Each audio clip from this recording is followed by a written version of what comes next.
Hello guys, I'm here with a new series. Hey guys, I released new episodes for my other series. I'm not sure if you guys still want me to continue those series. Now here is the Heir Slytherin. For your information, this is not the same as my other Heir Slytherin series. This is a different story. Chapter 1. In many ways, Harry's summer with his aunt and uncle had been full of firsts. Harry, at Hagrid's suggestion, hadn't told the Dursleys that he was forbidden to use magic outside of school. Thus, it was the first summer that Harry had slept in a bedroom, the first summer that Dudley hadn't actively bullied Harry, and the first summer that Harry hadn't been expected to do every chore in the house.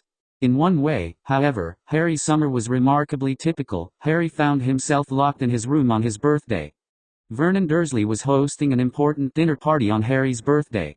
In the week before the party, Harry's uncle had spent most of his time either strutting or storming around the house.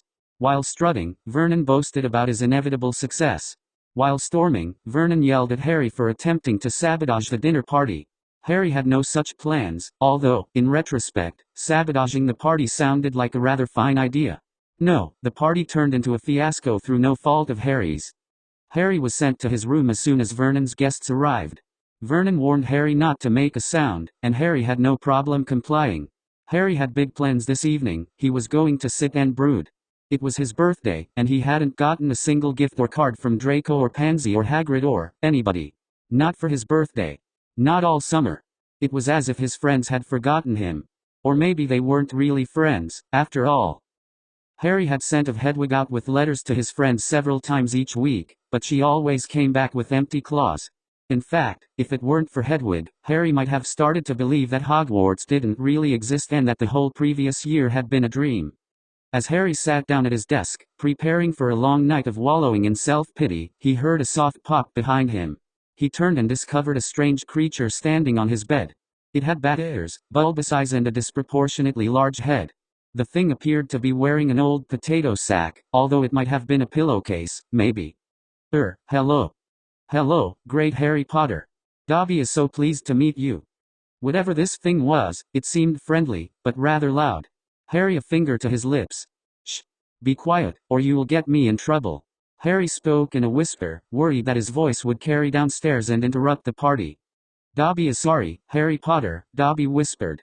Dobby curled his small hand into a fist and began punching himself in the face.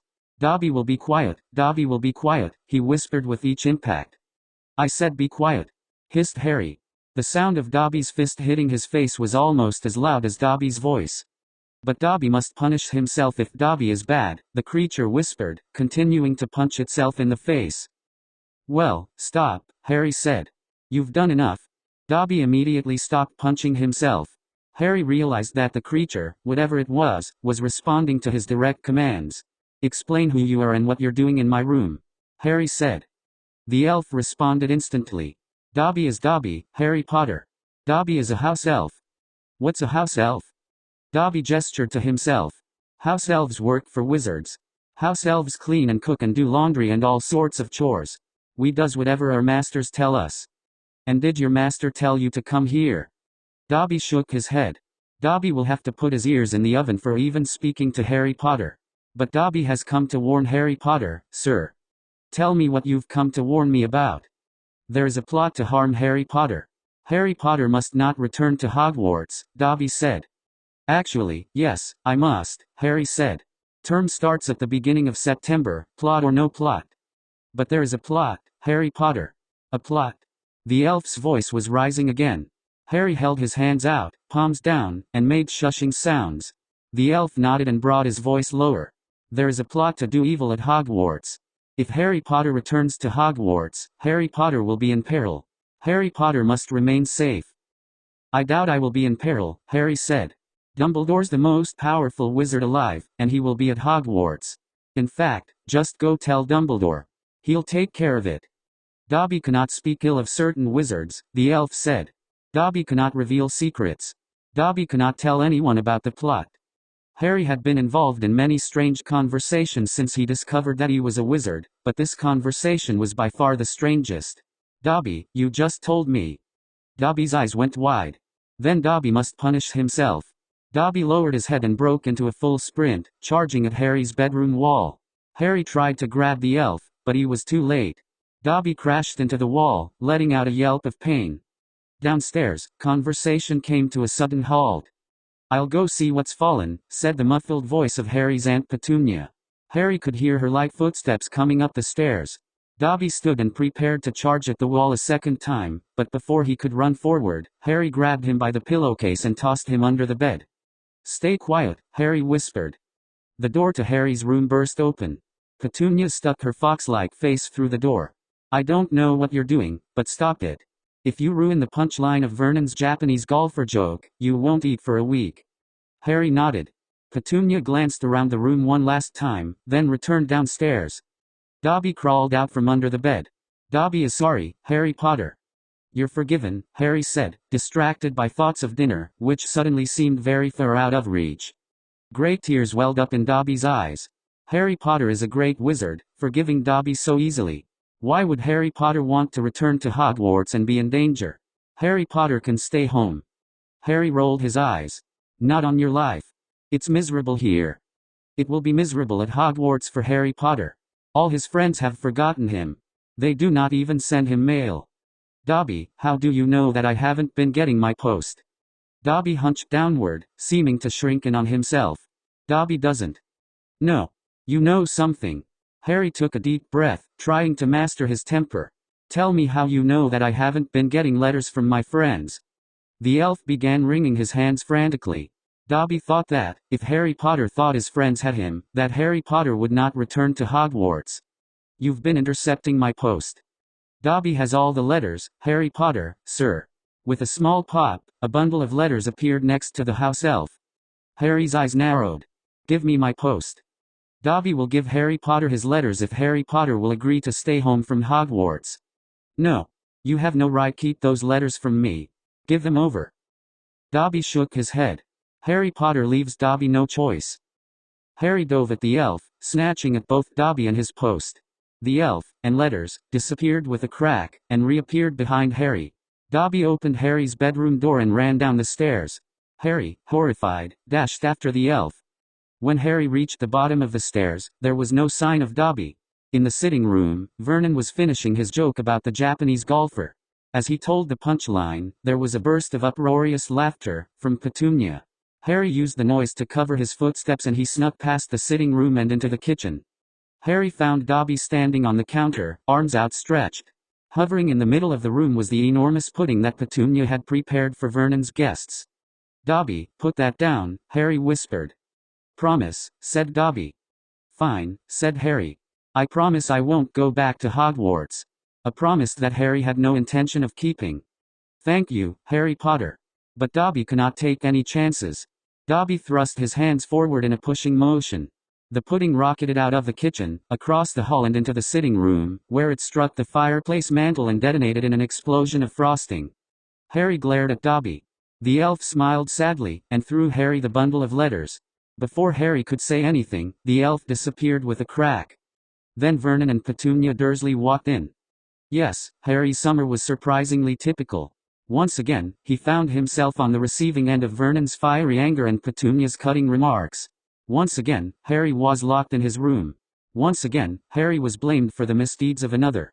Granted, this time it was the misdeeds of a bizarre house elf named Dobby, rather than the misdeeds of Harry's rhinoceros-like cousin Dudley, but the result was the same. Harry remained locked in his room for 2 days. The door to Harry's room was opened exactly 4 times, twice for food and water, once to provide Harry with a chamber pot, and a once time to deliver a letter from the Ministry of Magic, which was hovering next to Vernon's head and rather insistently tapping against his temple. When Harry opened the letter, he discovered that he was receiving his first official warning for underage use of magic. While locked in his room, the Dursleys provided Harry with minimal food, which was frustrating. The Dursleys also provided Harry with minimal human contact, which was more of a blessing. Harry used the time to practice his wand motions and magical incantations, using an unsharpened pencil so as not violate, again, the Ministry's underage magic prohibition. He had already received 1 warning, and he wasn't planning on getting another. Stupid house elf. Harry wasn't overly upset about his confinement. He knew that it wouldn't be long before Draco and Mr. Malfoy arrived to take him away from the Dursleys. At the end of term, Harry and Draco had arranged for Harry to spend almost half the summer with the Malfoys. Harry had neglected to inform the Dursleys of these plans, trusting Mr. Malfoy to set things right upon his arrival. Better to ask forgiveness than permission, Harry thought. Mr. Malfoy was scheduled to pick up Harry 3 days after Harry's birthday. That day was today. Harry was shoving the last of his belongings into his trunk when he heard a muffled pop from the front of the house. Petunia. What did you break now? Roared Vernon Dursley. Before Harry's Aunt Petunia could answer, there was a knock on the front door. Harry could hear his Uncle Vernon grumbling as he lumbered from the sitting room to the foyer. We don't want any of your vacuums, Vernon bellowed immediately after opening the door. Harry strained to hear the reply. He could recognize Mr. Malfoy's voice, but the words were too soft to understand. Come for Harry? That boy is upstairs, and that's where he will stay. Mr. Malfoy spoke again, this time with a slight edge in his voice. Oh, you're one of those rotters. He's never going back to that school again. You and your lot have been nothing but a nuisance, and England would be better off without you. Good day. Harry heard a whip-like crack and a large thump. Harry could see it in his mind, his Uncle Vernon, who had been a boxer 15 years and 50 pounds ago, punching out Mr. Malfoy and tossing his limp body onto the lawn.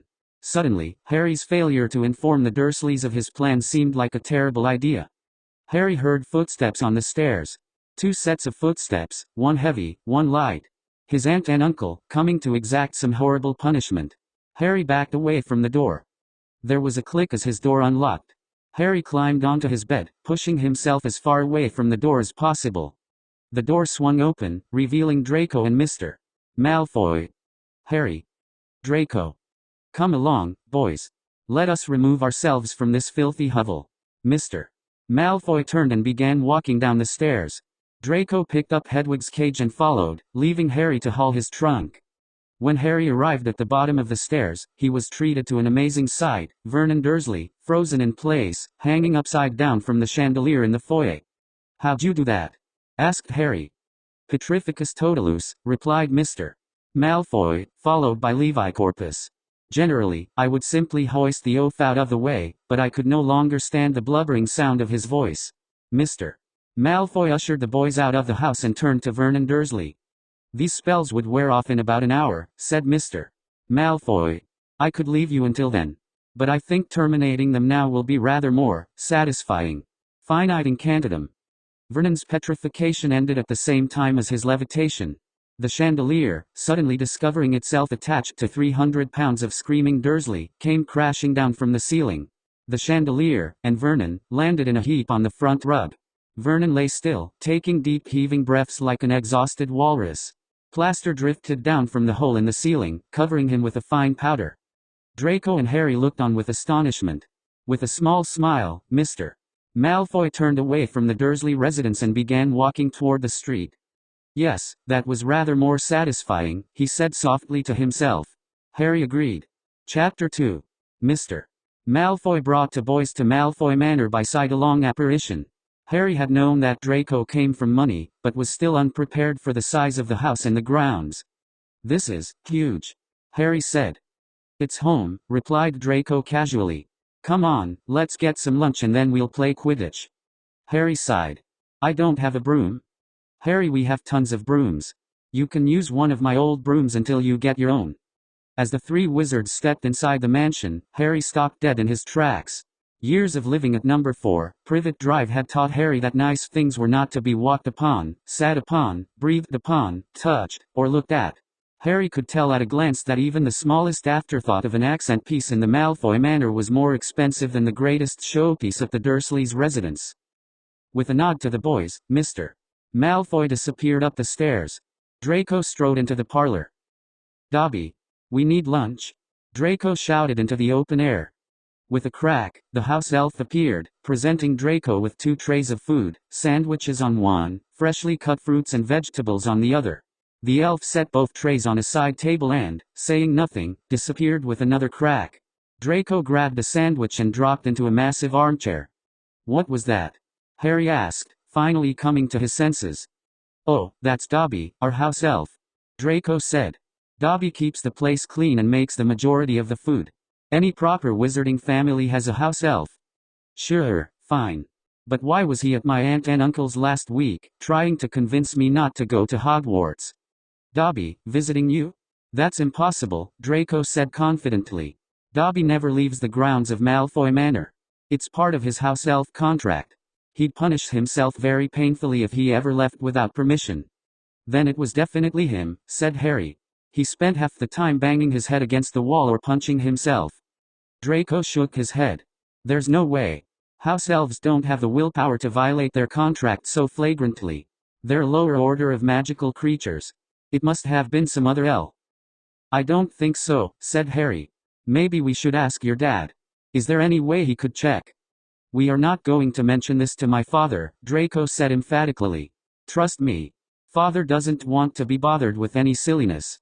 The idea that Dobby left the house on his own is just absurd. It really must have been some other elf. Harry decided to drop the subject. Whether it had been Dobby or another elf, Harry was headed back to Hogwarts, and that was all that mattered. Harry took a sandwich and began to eat. After lunch, Harry and Draco went onto the grounds to play Quidditch. Malfoy Manor had a regulation-size pitch with professional rings. The pitch even featured a small grandstand that looked as if it could seat 15 or 20 spectators. At the top of the grandstand was one luxury box with a small but expensive-looking table. Harry took one of Draco's spare brooms, and together the boys floated into the middle of the pitch, casually tossing a quaffle between them. Father had it installed so I could practice, Draco said. Father was a member of the house Quidditch team at Hogwarts, and expects that I will join the team this year. Harry nodded. Do you get to play much? Draco shrugged. Crabbe and Goyle and I play occasionally, but they're destined to be beaters. No real skill flying, and they can barely catch a quaffle, let alone a snitch. Draco smiled. Now that you're here, we can really fly. What position do you want to play? Asked Harry, throwing the quaffle to Draco. Seeker, of course. Father was a seeker, and I will be, too. The seeker is any Quidditch team's best player. Fastest flyer, best eyes, best hands. That's where the glory is. Draco's return throw to Harry was a little low. Instead of reaching down, or floating lower on his broom, Harry did a barrel roll. He caught the quaffle upside down, then quickly righted himself. Draco frowned, but immediately replaced his frown with a smile. The way you fly, Harry, you will make a great chaser. If a team's chasers are good, the opposing seeker only has 10 or 15 minutes to catch the snitch before the game is out of reach. It puts a lot of pressure on the other team. Harry laughed. Right, like I'll make the team. Draco laughed as well. I have a feeling we both will. The rest of the summer passed like a dream. Harry could hardly believe that he was free of the Dursleys for the remainder of his holiday. Staying with the Malfoys was wonderful. Draco's father gave the boys plenty of space to enjoy themselves during the holiday, while Draco's mother would periodically give them some close and loving attention. Harry felt like he was part of a real family.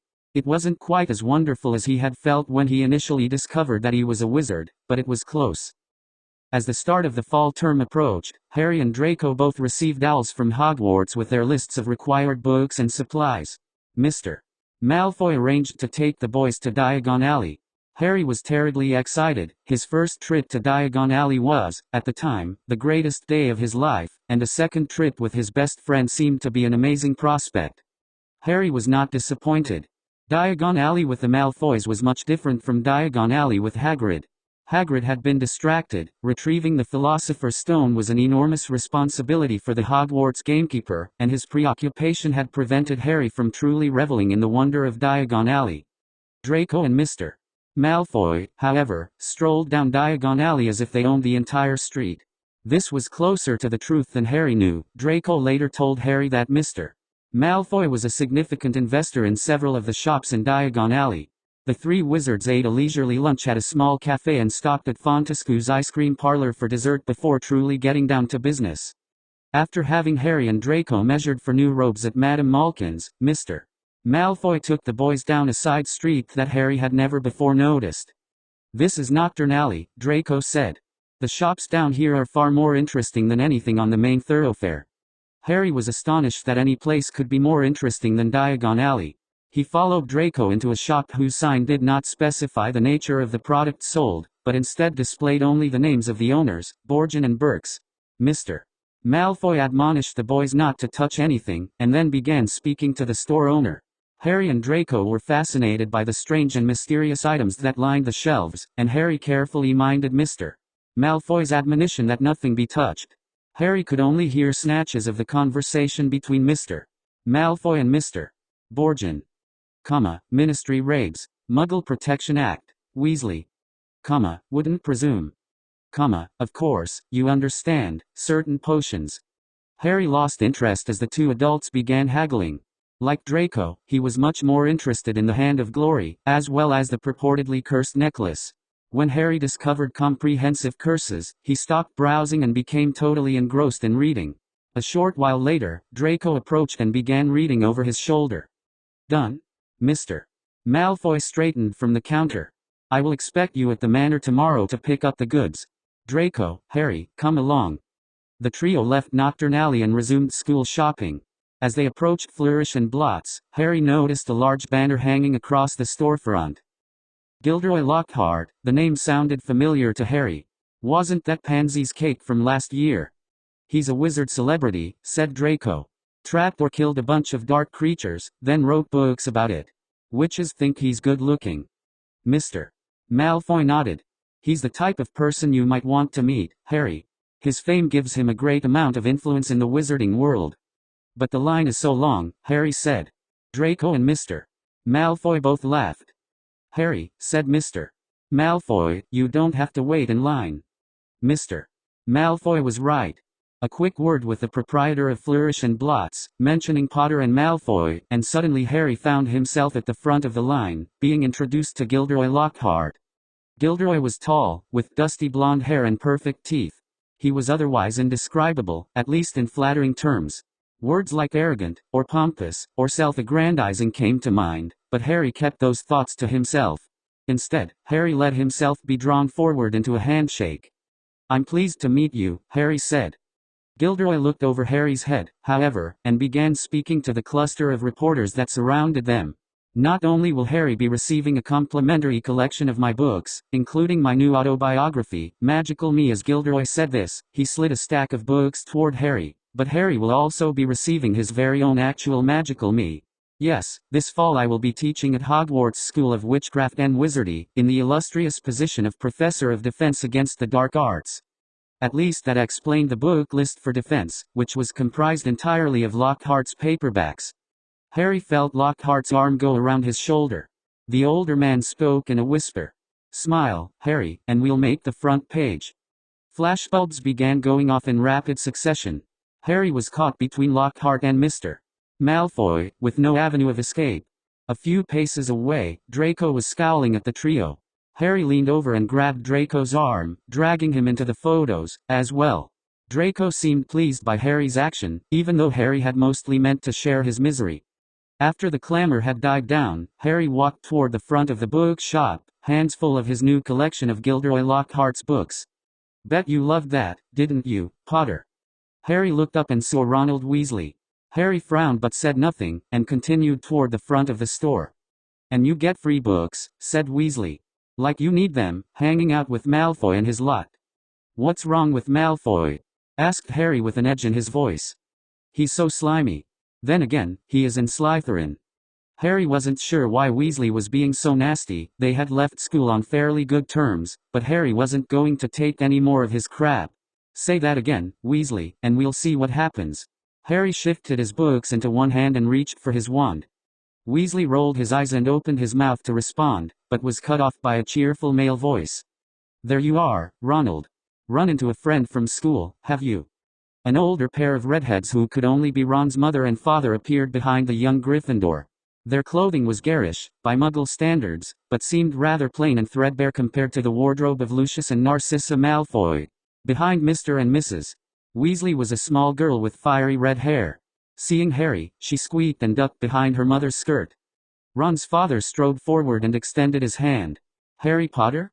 Pleased to meet you, I'm Arthur Weasley. Harry replaced his wand in his pocket and reached forward to shake Arthur's hand. If there was one thing that being friends with Draco had taught him, it was how to keep up appearances, no matter how little you liked somebody, or somebody's son. Pleased to meet you, as well, Harry said. Arthur smiled. Years ago, Harry, I knew. A drawling voice cut Arthur off. Arthur. I've always told myself that Harry needed direction, so that he wouldn't fall in with the wrong sorts of wizards. Lucius came up behind Harry and placed a hand on his shoulder. He was only out of my sight a few moments. Arthur's smile disappeared. I wouldn't have thought that Harry would fall in with the wrong sorts of wizards so quickly, either, Lucius. Mr. Weasley nearly spat out the name. And I think we all know who the wrong sorts of wizards are.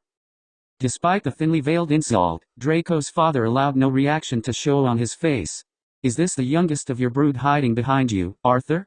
I was under the impression that you had stopped having children, couldn't afford them on your pay scale. Arthur Weasley began turning red. Harry could see his hands clenching into fists. Lucius stepped forward and pulled several tattered books out of the young girl's cauldron. Used books? You must not be getting overtime for all those raids you are conducting. The girl stepped forward and grabbed at the books. Give them back, she demanded. Lucius smiled. Quite the firebrand, he said. A Gryffindor, through and through. Lucius looked down at the girl. Let me give you a gift, little lion. Reaching into the deep pockets of his robe, Lucius pulled out a large coin. Treat yourself to something today. Your opportunities to do so will be few and far in between. Lucius dumped the pile of books and coin into the girl's cauldron. Arthur stepped forward. We don't want anything from your kind, Malfoy. Lucius ignored him. Come along, boys. Lucius strode out of the store, followed by Draco. As Harry passed Ron Weasley, he overheard the Gryffindor muttering to himself. Something about everything is rubbish.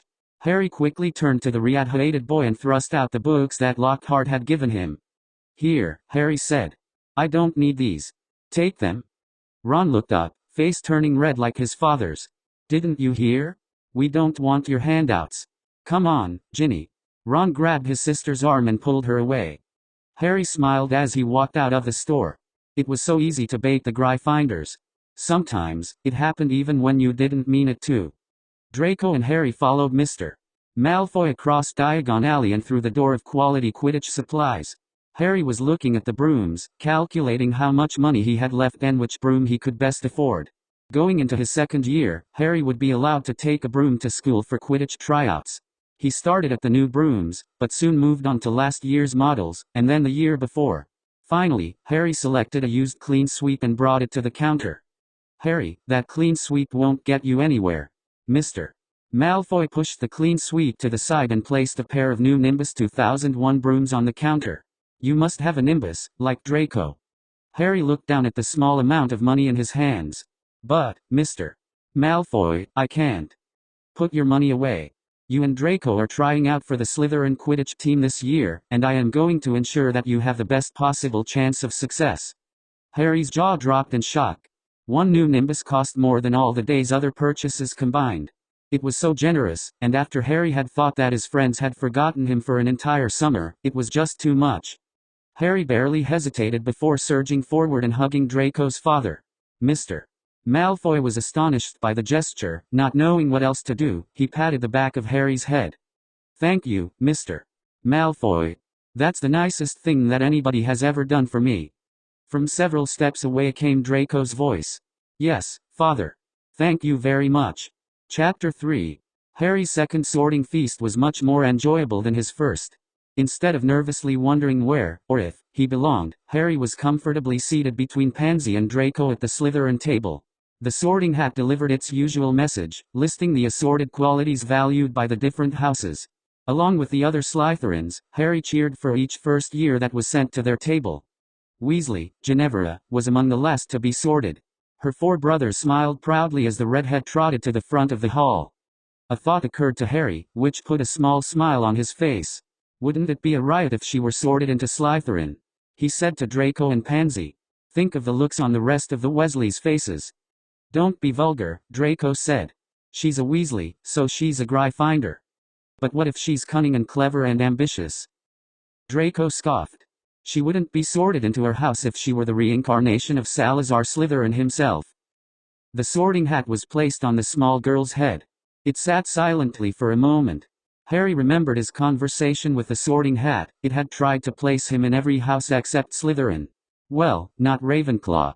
Some things were never meant to be. Harry was jerked out of his reverie as the sorting hat bellowed. Gryffindor. Good, said Pansy. Tragedy averted.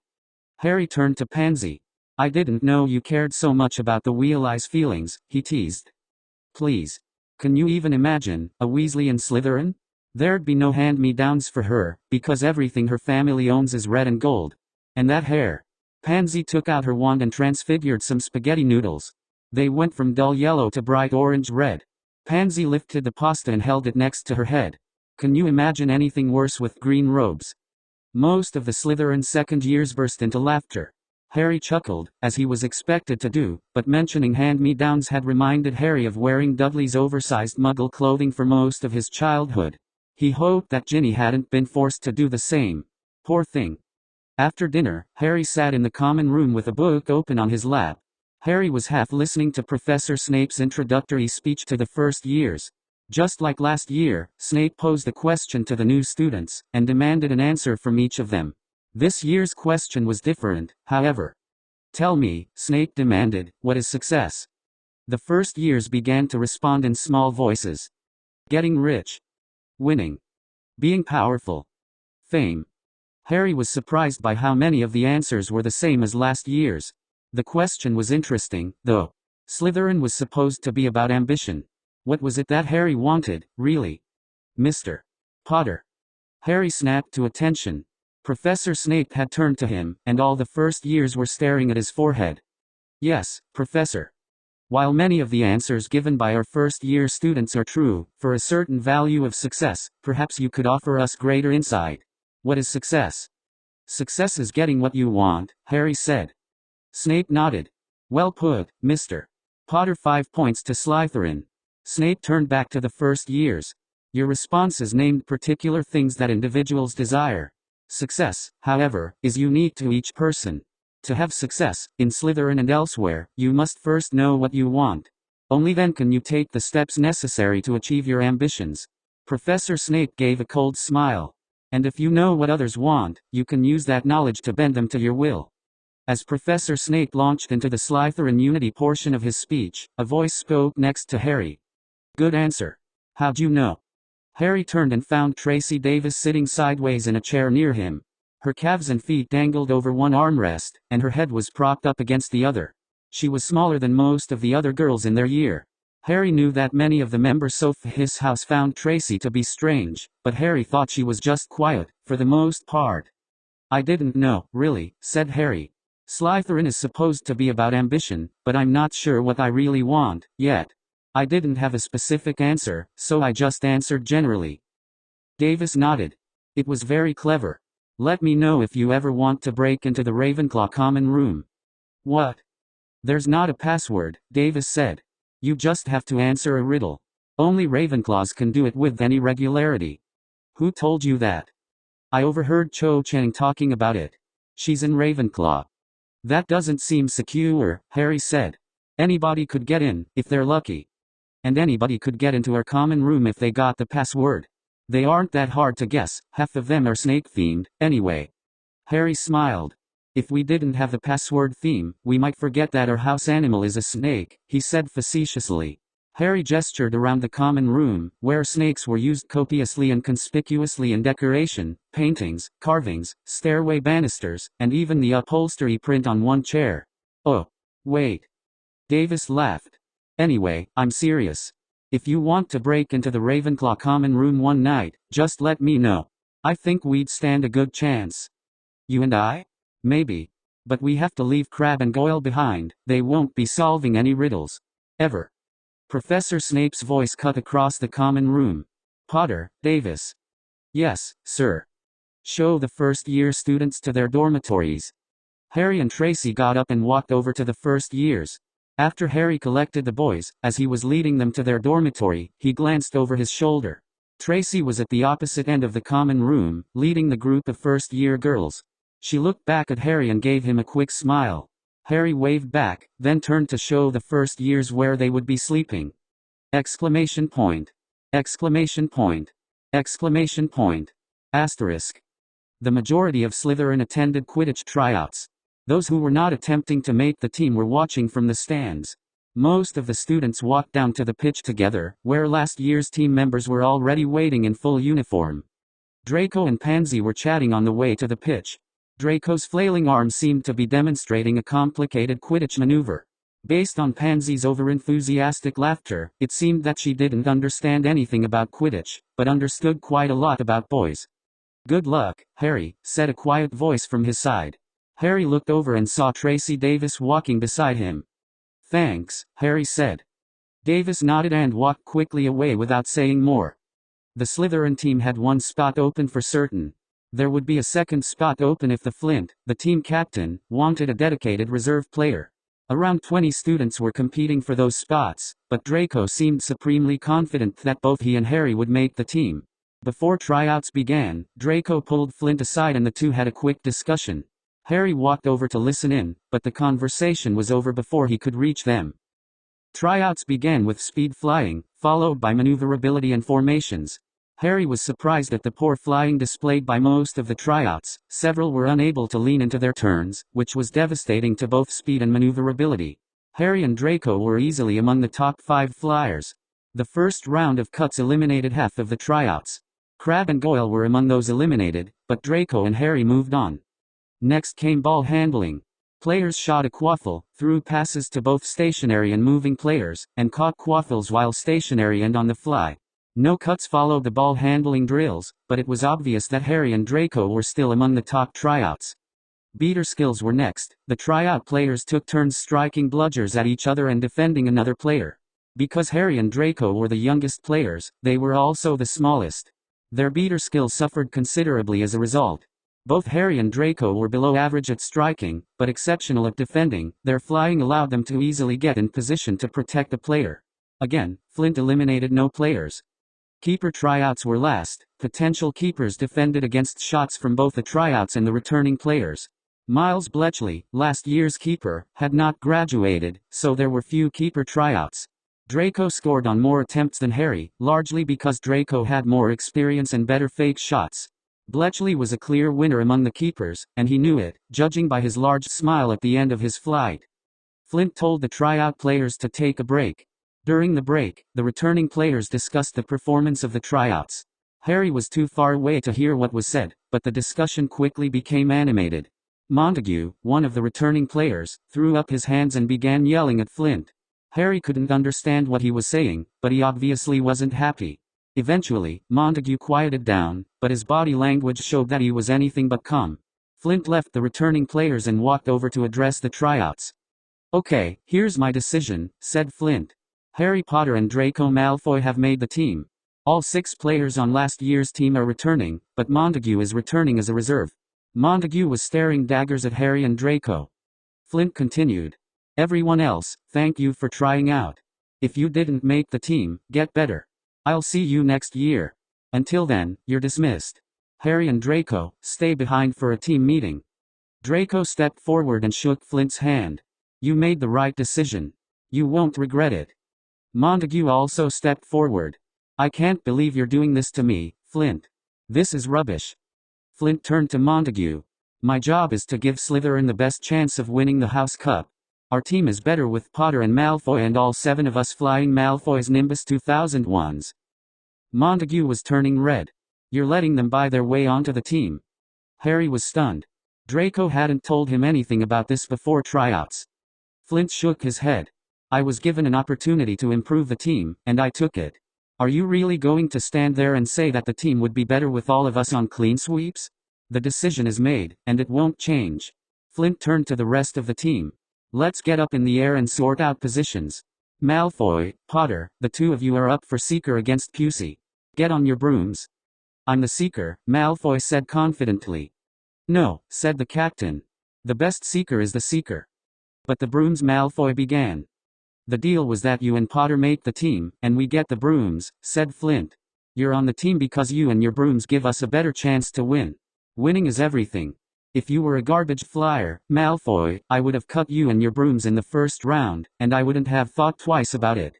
You made the team, so you will get to play, but you will play where I tell you." Malfoy scowled but said nothing.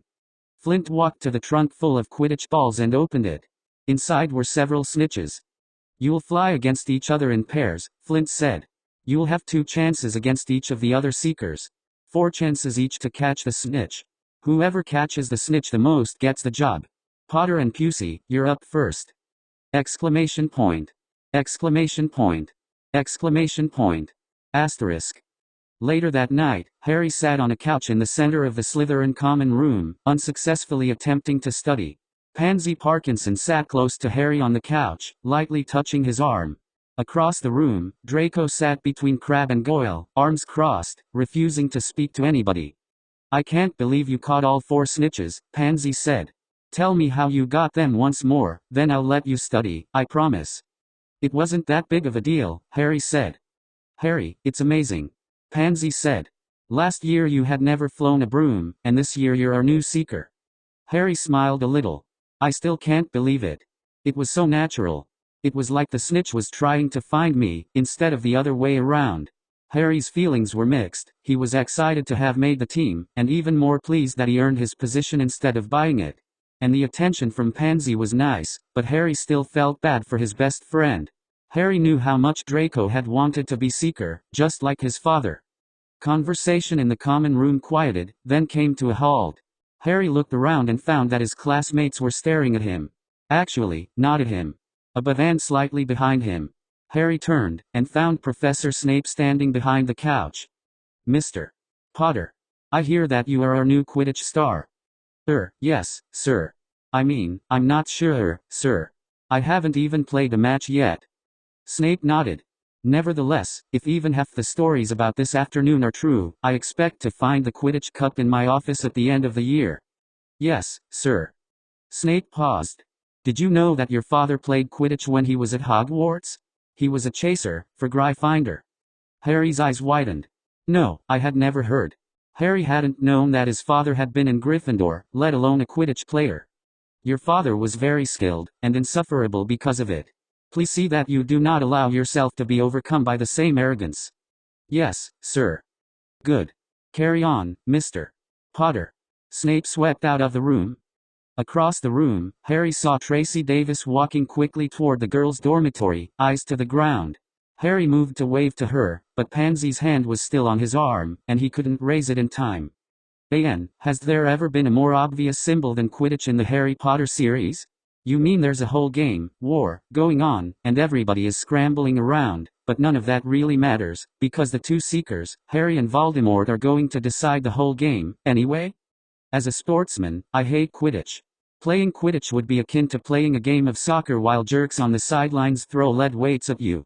Meanwhile, 2 guys at the end of the field are going to run a sprint, and the winner's team gets 15 goals. But let's pretend like the rest of the game matters, right, mate? What a terrible sport. As a literary critic, I guess I acknowledge that Quidditch is an effective symbol. And, perhaps, the complete absurdity of Quidditch is more than an unintentional display of Rowling's inability to construct a proper sport. Instead, it might be Rowling's attempt to reveal the wizarding world's eccentricity and lack of common sense. Or, more scathingly, Quidditch might be Rowling's commentary upon real-life Muggle sports, which she believes to be similarly absurd. I know that my wife would agree with that.